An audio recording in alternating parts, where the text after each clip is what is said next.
Hello students, मैं Rinkal Bansal, PGT commerce, government girls senior secondary school Kalanwali, department of school education Haryana से आप सभी का आज के इस लेक्चर में स्वागत करती हूँ। बच्चों, आज हम नया चैप्टर स्टार्ट करने जा रहे हैं क्लास 11th अकाउंटेंसी का। चैप्टर का नेम है बिल ऑफ एक्सचेंज। अब बच्चों, ये बिल ऑफ एक्सचेंज क्या होता है? बच्चों, हमारे पास दो पार्टीज हैं। मान लीजिए दो पर्सन्स हैं। एक पर्सन है हमारे पास ए और एक पर्सन है हमारे पास बी। ठीक है, ए ने बी को जो कुछ गुड्स हैं वो बेची हैं, कुछ गुड्स सेल करी ए ने बी को। मान लीजिए वो 5 लाख रुपए की गुड्स हैं, वो क्रेडिट पर सेल करी हैं। तो जो बी है वो ए को बोलता है कि मैं इसकी जो पेमेंट है आपको आफ्टर 2 months कर दूंगा। ठीक है, अब बी बोल रहा है ए को कि मैं आपको आपकी गुड्स की पेमेंट 2 महीने बाद कर दूंगा। अब ए जो है वो सिक्योर होना चाहता है, सेफ होना चाहता है कि बी जो है वो 2 महीने बाद मुझे पेमेंट कर देगा। तो वो क्या करता है, जो ए है, एक कागज़ का टुकड़ा लेता है, उस कागज़ के टुकड़े के ऊपर लिख देता है। क्या लिख देता है? 2 months after date pay to me or my order the sum of 5 lakh only for value received. ठीक है, उसने एक कागज़ के टुकड़े पर लिख दिया कि 2 महीने बाद जो तारीख हमने तय की है, जो बी है वो मुझे पेमेंट करेगा या मेरे ऑर्डर पर पेमेंट करेगा, जिसको मैं कहूँगा कितने रुपीस की, 5 लाख रुपए की। ठीक है, फॉर वैल्यू रिसीव्ड, जिसका जो प्रतिफल है बी ने पहले से ही प्राप्त कर लिया है। अब ए ने क्या किया, ये कागज़ के टुकड़े पर लिखा और उसके ऊपर उसने अपने साइन कर दिए।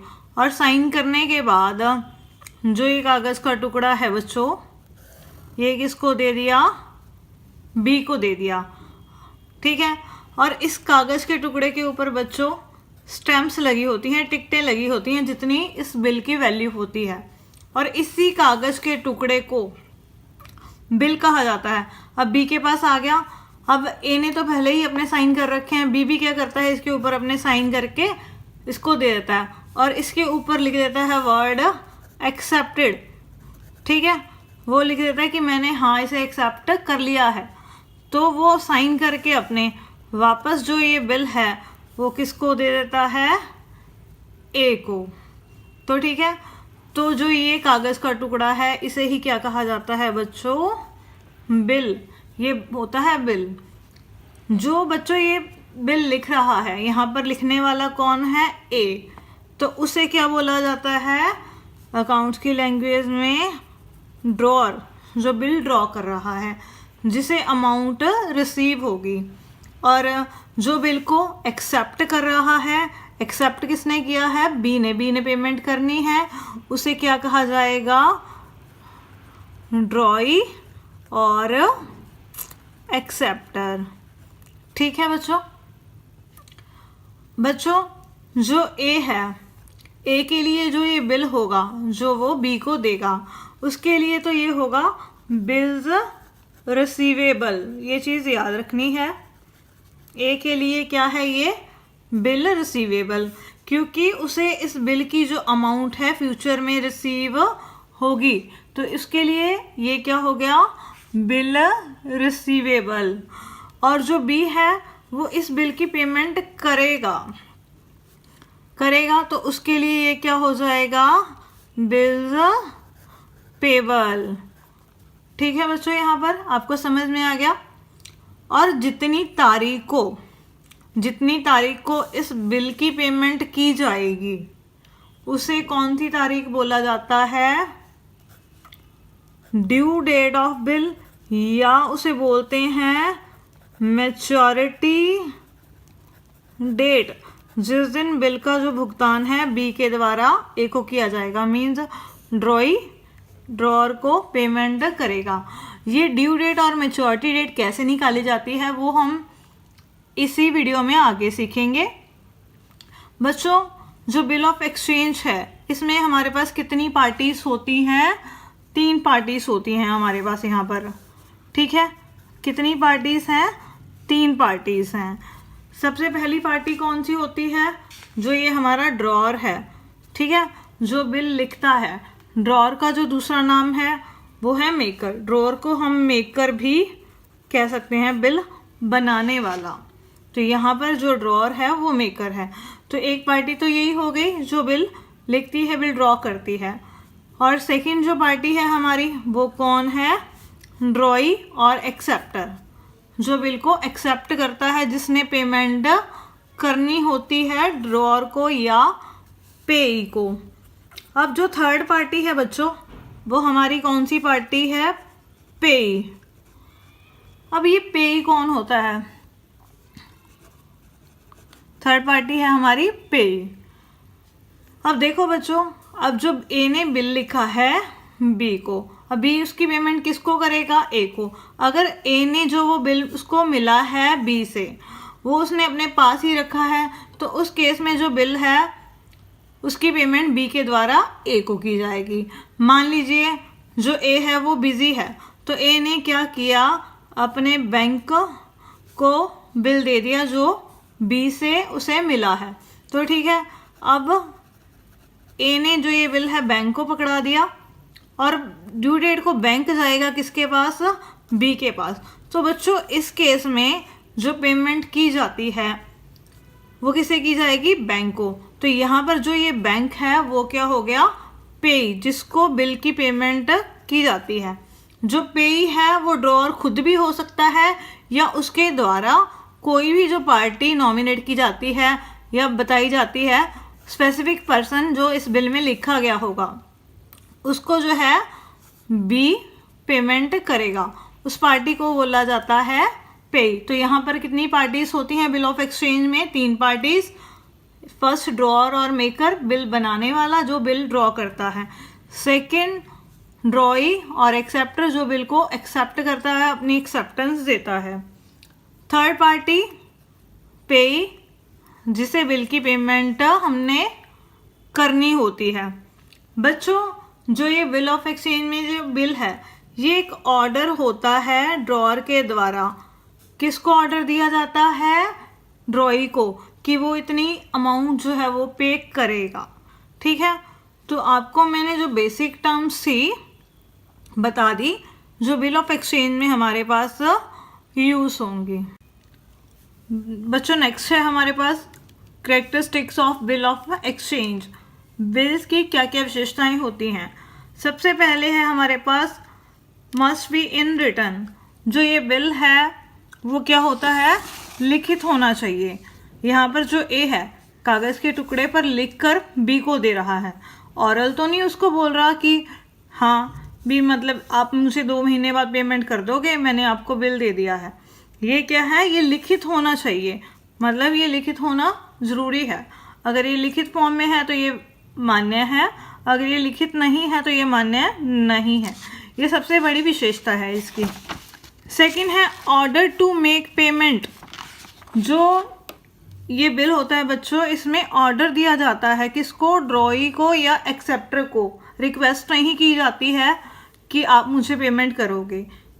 यहाँ पर जो ड्रॉअर है वो ड्रॉई को ऑर्डर दे रहा है पेमेंट करने के लिए। ये है इसकी सेकंड फीचर। उसके बाद है थर्ड फीचर इसकी अनकंडीशनल ऑर्डर। जो ऑर्डर दिया जाता है बच्चों इसमें ड्रॉई को पेमेंट करने के लिए, वो अनकंडीशनल होता है। मीन्स उसके ऊपर कोई भी टर्म कंडीशन नहीं लगी होती है। ये नहीं लिखा होता कि अगर आप ऐसा काम करोगे तो मुझे आप इस तरह से पेमेंट करोगे। तो यानी ये शर्त रहित होता है, इसके ऊपर कोई भी टर्म कंडीशन नहीं लगाई गई होती है। सिंपल इसमें ऑर्डर दिया गया है 5 लाख रुपए की पेमेंट करने के लिए, और ये लिखा गया है कि आपको इसका जो बेनिफिट है वो मिल चुका है। ठीक है, तो ये क्या है, अनकंडीशनल ऑर्डर होता है जो हमारा ये बिल होता है। उसके बाद है fourth, amount of bill must be definite. कितनी अमाउंट की पेमेंट की जानी है ड्रॉई के द्वारा ड्रॉर को या पेई को, वो अमाउंट भी जो इस बिल में है वो क्लियरली मेंशन होनी चाहिए। यहाँ पर देखो बच्चों, मैंने लिखा हुआ है 5 लाख, तो यहाँ पर क्लियरली मेंशन है कि बी जो है वो ए को 5 लाख रुपीज़ पे करेगा। अगर यहाँ पर लिखा होता सम अमाउंट, तो सम अमाउंट का बच्चों कोई मतलब नहीं है। जितनी अमाउंट पे की जानी है बी के द्वारा ए को, वो अमाउंट यहाँ पर क्लियरली मेंशन होनी चाहिए। उसके बाद है 5th point, features of bill of exchange का, date of payment must be fixed. जो डेट है मीन्स कितनी तारीख को बिल का जो है भुगतान किया जाएगा, वो जो तारीख है वो भी इस बिल में लिखी गई होनी चाहिए। जब ए बी को बिल भेजेगा, जिस दिन उसने बिल भेजा है वो तारीख यहाँ पर लिख देगा। ठीक है, और उसके बाद जो मैच्योरिटी डेट है या ड्यू डेट है, किस दिन बिल दे होगा, यानी किस दिन बी ए को भुगतान करेगा, वो तारीख भी इसमें दी गई होनी चाहिए। ठीक है, यहाँ पर वो मैंने इसलिए नहीं लिखा क्योंकि हमने कोई एग्जाम्पल इस तरह का नहीं लिया डेट का। वो जो आपको क्वेश्चन में डेट दी गई होगी, आपको उस तरीके से उसकी मैच्योरिटी डेट या ड्यू डेट आपको निकालनी पड़ेगी। उसके बाद है 6th point, must be signed by the maker. जो बिल ड्रॉ कर रहा है बच्चों, यानी ड्रॉर, सबसे पहले उसके साइन होने ज़रूरी हैं। यहाँ पर ए ने बी को बिल भेजा है, अगर उसने अपने साइन ही नहीं किए हैं तो बी कैसे मानेगा कि जो ये बिल है वो ए ने दिया है। तो यहाँ पर सबसे पहले किसके साइन होने चाहिए, ड्रॉर के, जो बिल भेज रहा है लिखकर। Second, must be signed by the ड्रॉई। अब देखो बच्चों, मैंने आपको बताया था कि ड्रॉर जो है अपने साइन करके बिल किसको भेज देता है, ड्रॉई को, यानी एक्सेप्टर को। तो बी अपनी एक्सेप्टेंस कैसे देता है, एक तो वो लिख देता है एक्सेप्टेड वर्ड, और सेकंड वो क्या करता है, अपने यहाँ पर साइन कर देता है। तो यहाँ पर ड्रॉई के जो साइन है वो भी होने ज़रूरी हैं। मीन्स दोनों पार्टीज़ के यहाँ पर जो साइन है वो बिल में होने ज़रूरी होते हैं। उसके बाद है 8th point, amount is to be paid either bearer or specific person. बच्चों, बियरर का मतलब है जो ये बिल है जिसके पास होगा उसको इसकी अमाउंट पे कर दी जाएगी। सेकंड है स्पेसिफिक पर्सन, यहाँ पर ये लिखा हुआ है ना, पे to me or my order भी, जिसको मैं कहूँगा उसको पेमेंट करनी है। मतलब जब ड्रॉर ने बिल लिखा है, अगर उसने यहाँ पर स्पेशल मेंशन कर दिया कि इस पर्सन को आप पेमेंट करोगे, तो आपको उसी पर्सन को पेमेंट करनी पड़ेगी।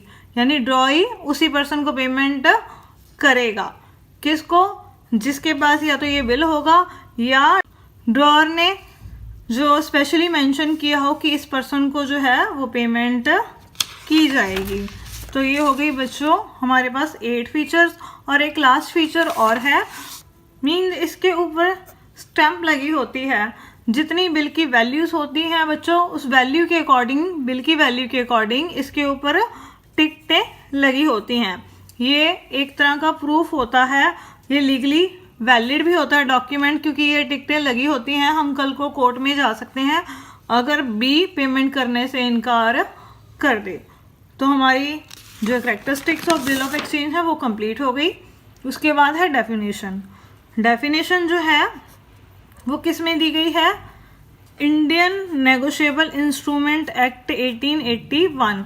जो बच्चों बिल ऑफ एक्सचेंज है इसके ऊपर यही एक्ट अप्लाई होता है, इंडियन नेगोशिएबल इंस्ट्रूमेंट एक्ट 1881। आपको पेपर में 1 नंबर का क्वेश्चन आ सकता है कि ये कौन से इंस्ट्रूमेंट एक्ट के अंदर आता है। तो आपको पता होना चाहिए इसके ऊपर Indian negotiable instrument act 1881 apply होता है। तो उसमें जो डेफिनेशन दी गई है हमारे पास, a bill of exchange is an instrument in writing, मतलब एक बिल ऑफ एक्सचेंज एक इंस्ट्रूमेंट होता है जो लिखित रूप में होता है। एन अनकंडीशनल ऑर्डर, और ये एक अनकंडीशनल ऑर्डर होता है sign by the maker directing to pay certain sum of money, जिसमें मेकर जो है अपने साइन करता है और डायरेक्शन देता है एक सर्टेन अमाउंट की, मतलब कितनी अमाउंट पे करनी है, किसको पे करनी है, वो सारी मेकर लिखकर साइन करके देता है। किसको देता है? To the order of a certain person और to the bearer of the instrument, मतलब जिसको उसने कहा है कि इस पर्सन को इसकी पेमेंट की जाए तो उस पर्सन को पेमेंट की जाएगी, अदरवाइज जिसके पास ये बिल होगा उसको पेमेंट की जाएगी। और पेमेंट कौन करेगा? जो बिल को एक्सेप्ट करेगा, मीन्स जो ड्रॉई होगा, मीन्स जिसने कोई अमाउंट किसी को पे करनी होगी। तो ठीक है बच्चों, तो ये डेफिनेशंस भी हो गई और इसकी करैक्टरिस्टिक्स भी हो गई। इसके बाद हम नेक्स्ट टॉपिक स्टार्ट करते हैं। नेक्स्ट है हमारे पास अब advantages of bill of exchange. Bill of exchange की क्या क्या एडवांटेजेस हैं हमारे पास, मीन्स विनिमय पत्र के क्या क्या लाभ हैं। सबसे पहले है helpful in purchase and sale on credit. हम बिल ऑफ एक्सचेंज की हेल्प से जो गुड्स हैं वो क्रेडिट पर सेल परचेज कर सकते हैं, क्योंकि ये एक तरह का क्या होता है बच्चों, रिटर्न प्रूफ होता है कि ए ने बी को माल उधार बेचा है। अगर बी कल को पेमेंट नहीं करेगा तो ए कोर्ट में जा सकता है। तो यानी बिल ऑफ एक्सचेंज से हम क्रेडिट में जो गुड्स है वो आसानी से बेच सकते हैं और खरीद सकते हैं। Second, legal document. जो बिल ऑफ एक्सचेंज होता है बच्चों, ये एक लीगल डॉक्यूमेंट होता है जिसे हम हिंदी में बोलते हैं वैधानिक प्रलेख। ठीक है, अगर मान लीजिए कल को बी पेमेंट ना करे, मुकर जाए, ठीक है, तो जो ए है उसके खिलाफ क्या करेगा? कोर्ट में जा सकता है, अपनी पेमेंट रिसीव कर सकता है, क्योंकि ये एक तरह का प्रूफ है, बी ने साइन करके दिए हैं यहाँ पर कि हाँ मैंने जो है ए को इतनी पेमेंट करनी है इतने टाइम के बाद में। बिल ऑफ एक्सचेंज की हेल्प से हम क्या कर सकते हैं? पेमेंट आसानी से रिसीव कर सकते हैं। थर्ड है डिस्काउंटिंग फैसिलिटी। डिस्काउंटिंग फैसिलिटी यानी कटौती की सुविधा। अब ये डिस्काउंटिंग क्या होता है मैं आपको समझाती हूँ। देखो बच्चों, हमारे पास एक पर्सन है ए और एक पर्सन है हमारे पास बी। ठीक है, ए ने माल बेचा बी को, ठीक है, माल सेल कर दिया इसने 1 लाख रुपीज़ का, और जो बी है वो कह रहा है कि मैं आपको 2 महीने बाद इसकी पेमेंट दूंगा। तो ए ने क्या किया? इसको बिल लिख के दे दिया। तो यानी ए ने इसको अब बिल लिख कर दे दिया। ये है हमारा बिल, कितने रुपए इसका? 1 लाख रुपीज़ का। ठीक है, तो बी ने अपने साइन करके ए को वापस कर दिया। तो अब बच्चों जो ए है उसको इस बिल की जो मान लो पेमेंट जो है 2 महीने बाद मिलेगी, लेकिन ए को अभी पैसों की ज़रूरत है। तो ए क्या करेगा? ये हमारा बैंक है, तो ए क्या करेगा? इस बिल को लेकर बैंक में चला जाएगा। 1 लाख रुपीज़ का जो ये बिल है इसको लेकर वो बैंक में चला जाएगा, और बैंक क्या करेगा? 1 लाख के बिल के ऊपर कुछ जो चार्जेस हैं वो अपने ले लेगा। मतलब 1 लाख में से मान लीजिए 500 रुपीज़ जो बैंक ने डिस्काउंट के चार्जेस ले लिए, मैच्योरिटी टाइम से पहले हमने बैंक से पैसे ले लिए। बैंक क्या करेगा? बाकी 99,500 की जो पेमेंट है वो किसको कर देगा? ए को। मतलब मैच्योरिटी टाइम पीरियड से पहले जब ड्रॉर को पैसे चाहिए तो वो बैंक से इसे क्या कर लेता है? डिस्काउंट करवा लेता है। मीन्स वो बिल बैंक को देकर उसके बदले में बैंक से पैसे ले लेता है उसे बोलते हैं डिस्काउंटिंग फैसिलिटी, और बैंक उसके बदले में कुछ चार्जेस अपने काट लेता है। और मैच्योरिटी डेट को बैंक अपने आप जो हमारा ड्रॉई होगा उससे अपने आप वो पेमेंट रिसीव कर लेगा। तो ये सबसे बड़ा बेनिफिट है बिल ऑफ एक्सचेंज का। फोर्थ पॉइंट है रिलीफ फ्रॉम सेंडिंग रिमाइंडर्स। अब देखो बच्चों, ए ने बी को माल बेच दिया, उसने इससे पैसे लेने हैं। अब कितने महीने बाद लेने हैं? 2 महीने बाद। और ये इस डॉक्यूमेंट में लिखा जा चुका है कि 2 महीने बाद बी ए को पेमेंट करेगा। तो अब ए को बार बार बी को याद करवाने की ज़रूरत नहीं पड़ेगी, क्योंकि उस डॉक्यूमेंट में वो लिखा जा चुका है और बी के साइन हो चुके हैं। अगर बी 2 महीने बाद पेमेंट नहीं करेगा तो ए क्या करेगा? कानून का सहारा लेगा और अपनी पेमेंट ले लेगा। तो यानी बार बार हमें इसको याद नहीं करवाना पड़ता। उसके बाद है fifth, planning of cash operations. रोकड़ क्रियाओं की हम प्लानिंग कर सकते हैं कैश ऑपरेशन। वो कैसे बच्चों? अब जो ए है, ए को पता है जो बी है उससे पैसे उसको 2 महीने बाद मिल जाएंगे, ठीक है। तो वो भी ये भी पता है कि कितनी तारीख को मिलने हैं और कितने रुपए मिलने हैं। तो आप अपनी फ्यूचर की जो प्लानिंग है कैश की वो कर सकते हैं कि मैंने कौन से प्रोजेक्ट में फ्यूचर में कहाँ कहाँ पर कितना कितना पैसा इन्वेस्ट करना है और उसके लिए पैसा कहाँ कहाँ से आएगा। तो यानी ए को फ्यूचर के लिए कैश ऑपरेशंस की प्लानिंग करने में हेल्प मिलती है। 6 बेनिफिट है कन्वीनियंस फॉर द परचेजर। माल खरीदने वाले के लिए भी सुविधा होती है। देखो बच्चों, अब बी है, अब बी को यहाँ पर क्या है, 2 महीने का टाइम मिल रहा है पेमेंट करने के लिए। कैश में उसको पेमेंट नहीं करनी है और उसको साथ में 2 महीने मिल रहे हैं। उतने 2 महीनों में वो अपना माल बेचकर क्या कर सकता है? पैसे इकट्ठे कर सकता है। तो यानी ये सबसे बड़ी सुविधा रहती है माल खरीदने वाले के लिए। वो अपना ज़्यादा से ज़्यादा माल है वो परचेज़ करके इतने टाइम पीरियड में उसको सेल करेगा और ज़्यादा से ज़्यादा प्रॉफिट वो कमा सकता है। और उसके ऊपर बर्डन भी नहीं रहेगा कि उसने इसकी पेमेंट करनी है, क्योंकि इसकी तारीख तो पहले से ही फिक्स हो चुकी है। तो ये बच्चों हैं advantages of bill of exchange. एक बार इसको हम रिवाइज कर लेते हैं। Helpful in purchase and sale on credit. Bill of exchange की हेल्प से जो गुड्स हैं वो उधार खरीदी या बेची जा सकती हैं। Second, legal document.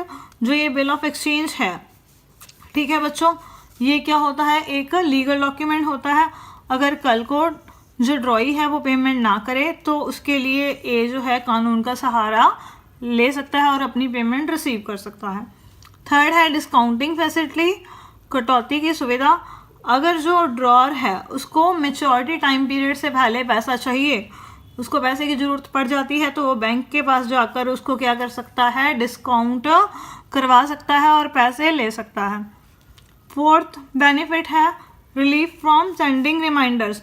इसमें क्या है, जो ड्रॉर है मीन सेलर जिसने अपना माल बेचा है बायर को उधार, ठीक है, तो उसे बार बार याद करवाने की भी ज़रूरत नहीं पड़ती है, क्योंकि जो बिल है उसके अंदर जो टाइम ऑफ पेमेंट है वो पहले से ही लिखा गया होता है।